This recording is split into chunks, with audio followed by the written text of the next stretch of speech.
Jérôme, comme tu le sais, le séminaire auquel tu as la gentillesse de participer a pour objectif de se poser la question pour les entreprises qui participent au séminaire, éventuellement de se repositionner dans la chaîne de sous-traitance, c'est-à-dire qu'elles ont considéré, et c'est pour ça qu'elles sont là, que leur position actuelle avait probablement un certain nombre d'inconvénients.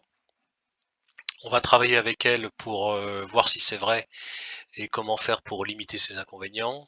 Est-ce que tu pourrais nous dire, selon toi, les avantages de devenir titulaire, c'est-à-dire de ne plus être sous-traitant, mais d'avoir une relation directe avec le maître d'ouvrage?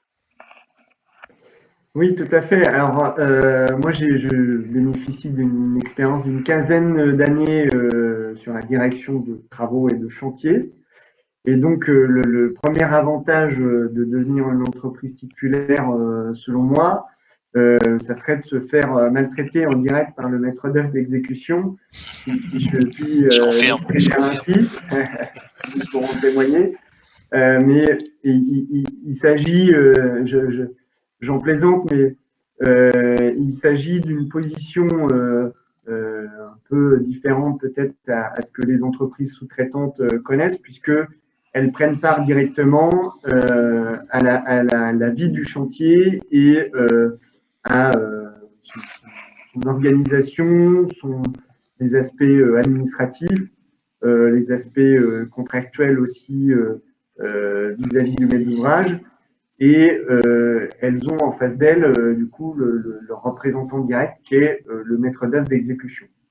Elles ont aussi la possibilité d'être, elles le seront en paiement direct du maître d'ouvrage. Et donc, puisque leur donneur d'ordre est le maître d'ouvrage, pourront négocier en direct avec elles. Euh, et premier conseil, ça serait de passer avant tout par le maître d'œuvre d'exécution pour cette négociation sur des aspects financiers, mais pas seulement, c'est aussi commerciaux. Alors justement, tu évoques l'aspect paiement, l'aspect paiement pour les entreprises. C'est un aspect que l'on détaillera avec Pascal, qui a occupé des fonctions de direction financière dans des grands groupes. Et effectivement, on sera amené à développer cette partie-là, qui est une partie quand même une des grandes sources de douleur pour les entreprises. Merci Jérôme.